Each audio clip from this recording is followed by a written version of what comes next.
Hello दोस्तों, स्वागत है आप सबका हमारे यूट्यूब चैनल कॉमिक स्टारर पे। और आज के दिन हम शुरू करने जा रहे हैं बाकेलाल की जलियक सीरीज की दूसरी कॉमिक्स कुकड़ुक्कू घाटी, मतलब कुकड़ुक्कू का भाग दूसरा। तो चलिए दोस्तों फिर शुरू करते हैं। बाकेलाल को पकवान परोसे गए। खूब जी भरकर खाओ बाकेलाल। हर कोई राहु के कष्टों से भय खाकर उसके निवारण का कर्म करता है, किंतु तुम पहले मानव हो जिसकी सेवा में स्वयं राहु खड़ा है। भोजन के उपरांत अब बताओ, हम सूर्य के रथ पर अपना अधिकार किस प्रकार से कर सकते हैं?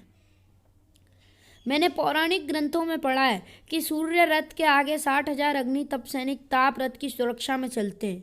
अब ध्यान से सुनो राहु, उन्हें मारे बिना तुम रथ तो दूर उसकी परछाई भी नहीं पा सकते। क्या मतलब बाद में बताऊंगा, पहले मैं कुछ देर विश्राम करूंगा। ओ सेनापति मक्कारो, श्री बांकेलाल जी को गर्दन उतार के पास ले जाओ। वो जिसकी गर्दन उतार देता है वो आराम से निर्विघ्न आराम कर सकता है। मेरे विचार से मैं सोच रहा हूँ कि आराम हराम है। हाँ, तो मैं कह रहा था कि अग्नि तप सेना का वध करना आवश्यक है। तो फिर शीघ्रता से बताओ कि 60,000 अग्नि तप सैनिकों का अंत किस प्रकार से होगा। उसके लिए ऋषि उद्दर की शरण में जाना होगा। क्या मतलब? ऋषि उद्दर के पास ऐसी अमर वाणी है जो किसी भी वस्तु की इच्छा करते ही उससे उनके उदर से बाहर उगल सकती है। यदि कहीं पर ऋषि उदर मिल जाए तो उनके उदर से अग्नि तपों से अधिक ताकतवर सेना प्राप्त की जा सकती है। क्या मतलब? आप मतलब मत पूछो, क्योंकि ऋषि उदर का पता मैं नहीं जानता। बहू, उसकी चिंता तुम मत करो, ऋषि उदर का पता मैं जानता हूँ।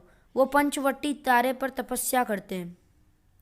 पंचवटी का राजा पंचनामा धन धान्य से भरपूर है। महाराज, धन समाप्त हो गया है। भोजन का कच्चा सामान भी खत्म हो गया है, जैसे आटा, दालें, घी, नमक, हल्दी, मिर्च, सब्जियां इत्यादि। तो क्या हुआ?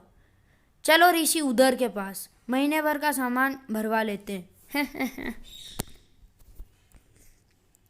बोलो ऋषि उद्दर की जय। हे ऋषि उद्दर, कृपा करें, जीवन हेतु आवश्यक खाद्य एवं अन्य वस्तुओं की पूर्ति करें। खाद्य संभरण प्रपत्र लाए हो? नहीं, वो तो नहीं। चलो कोई बात नहीं, मैं तुम्हारे नाम का पंजीकरण कर लेता हूँ। ऋषि उदर के कंठ से निकली वो विचित्र ध्वनि, कुकड़ुक्कू कुकड़ुक्कू।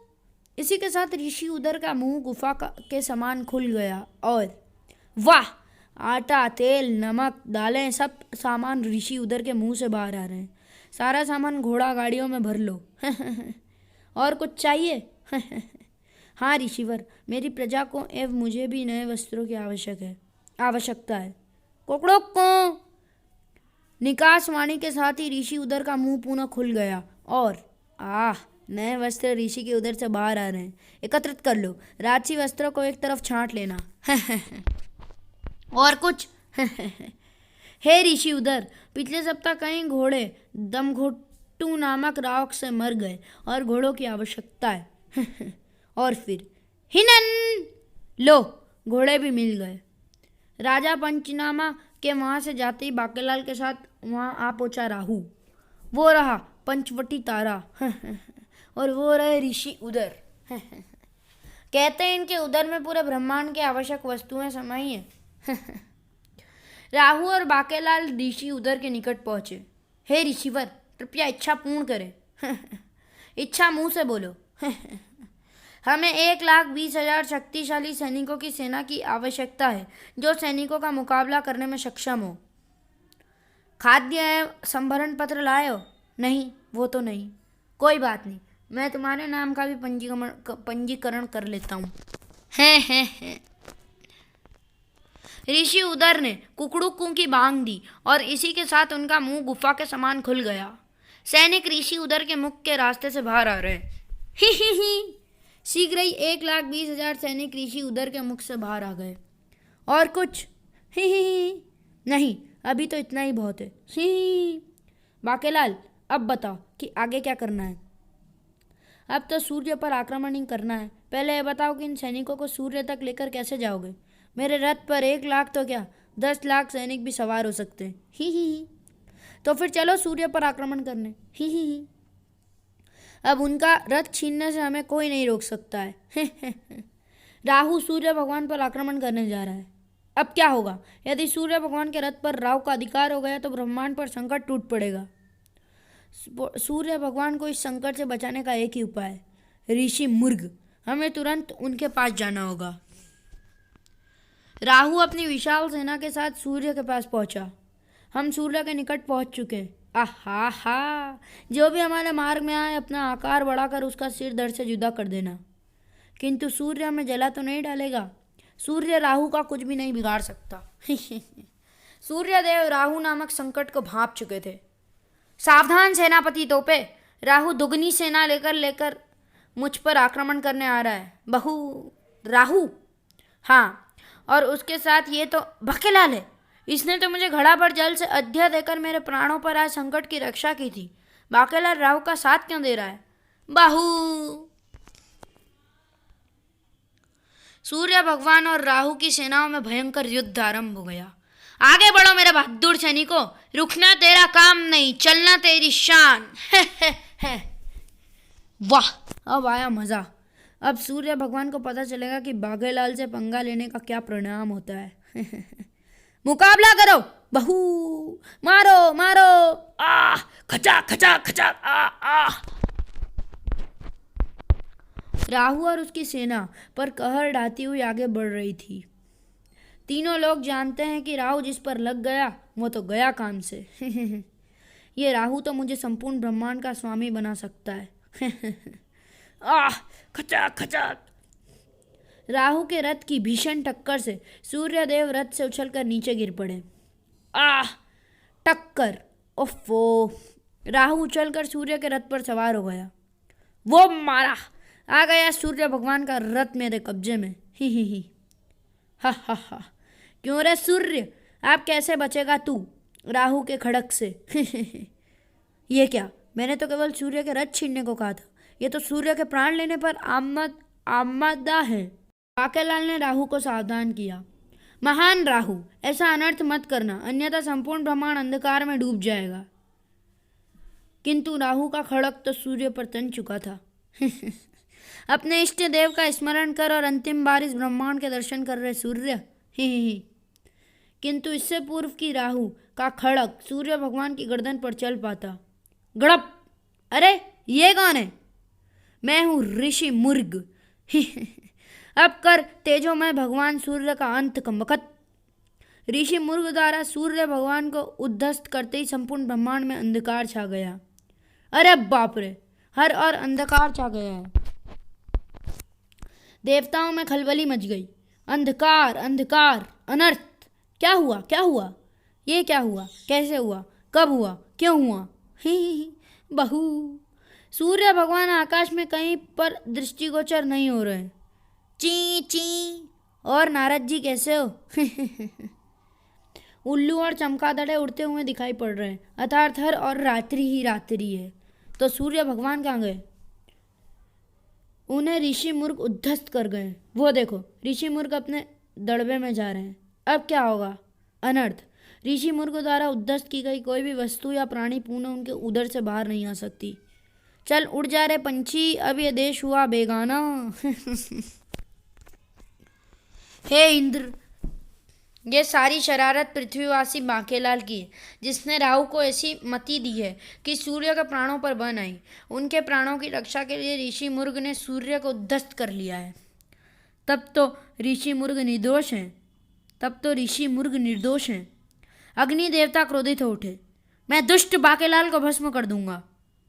ठहरो, मैं एरावत के साथ ले चलता हूँ। एरावत को साथ ले चलता हूँ। मुझे पैदल चलने की आदत नहीं है। उधर बाकेलाल राहु के रथ में अकेला छूट गया था। अरे ये कमबख्त राहु तो सूर्य रथ पर सवार होकर चला गया। यहाँ तो हाथ को हाथ सुझा ही नहीं दे रहा। मुझे तो वापस पृथ्वी पर लौटना है, अन्यथा मैं जलियक्ष के प्रश्नों के उत्तर नहीं दे पाऊंगा। अरे ये क्या, ये फंदा तो कसने लगा। बहू बाकेलाल, मैं हूँ फंदा। मैंने सोचा मैं तुम्हें याद करा दूं कि तेरे पास समय कम है।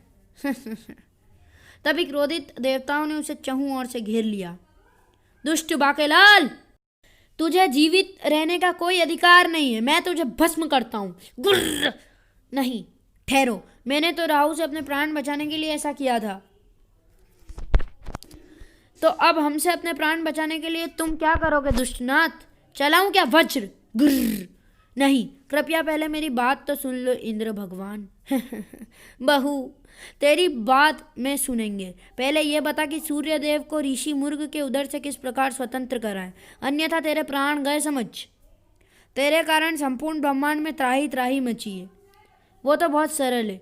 ऋषि उदर की अमर वाणी में वो शक्ति है कि किसी भी वस्तु को उदर से बाहर उगल सकती है। बहू, ऋषि उदर? अरे हाँ, क्रोध के कारण हमने ये बात सोची नहीं। बहू, यदि ऋषि उदर अपनी वाणी ऋषि मुर्ग को दे दे तो अमर वाणी के स्वर से सूर्य भगवान ऋषि मुर्ग के उदर से बाहर आ जाएंगे।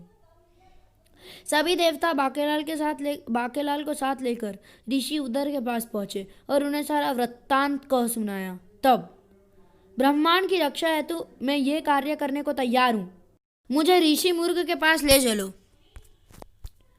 ऋषि उदर ने ऋषि मुर्ग को अपनी अमर वाणी स्थानांतरित कर दी। अड़गा बड़गा दड़बा दो, अमर वाणी स्थानांतरित हो। कुकड़ुक्कू। तब ऋषि मुर्ग ने अमर वाणी का उच्चारण किया, कुकड़ुक्कू। इसी के साथ उनके उदर से सूर्य बाहर आने लगे। मैं बाहर आ गया। ब्रह्मांड का अंधकार छट गया। तभी ब्रह्मा जी प्रकट हुए। ऋषि मुर्ग, मैं तुम्हें वरदान देता हूँ, आज के पश्चात आकाश में सूर्य तुम्हारी कुकड़ुक्कू की ध्वनि के पश्चात ही उदय होंगे। अरे, मेरे संकट भी तो हरो। बहू, ब्रह्मा जी, यह आपने कैसा वरदान दे दिया? बहू, एक बार मैं मेंढक की एक प्रजाति टड़ट के स्वर में गीत गा रहा था। इससे तत्पश्चात ऋषि शांताचार्य ने कुपित होकर मुझे यह शाप दे दिया कि यदि मैंने अपनी वाणी के सिवाय दूसरी वाणी का प्रयोग किया तो 21वें क्षण मेरी मृत्यु हो जाएगी।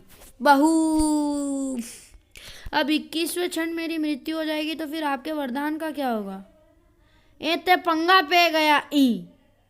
इसमें दुविधा क्या है ब्रह्मा जी?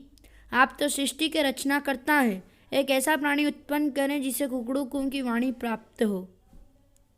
ब्रह्मा जी ने मुनि कश्यप को बुलवा भेजा। सृष्टि का निर्माण आपके द्वारा ही हुआ है मुनि कश्यप जी। संसार को एक और प्राणी की आवश्यकता है। मैं समझ गया हूँ प्रभु। इस अंडे से वो प्राणी उत्पन्न होगा। अंडा? किंतु अंडे को सेहे बिना अर्थात गर्मी दिए बिना इसमें से शिशु प्राणी की उत्पत्ति असंभव है। इस अंडे को गर्मी कौन देगा? बात तो तुम्हारी ठीक है बाकेलाल, उपाय मिल गया। Pico pico. ब्रह्मा जी ने मोर का एक पंख तोड़कर उससे एक कन्या की उत्पत्ति की। इसका नाम होगा मोरगी। मोरगी ने उस अंडे को सहना आरंभ किया। कुछ ही क्षणों में अंडे में से चूजा बाहर निकला। फिर देखते ही देखते चूजा बन गया एक वयस्क मुर्गा।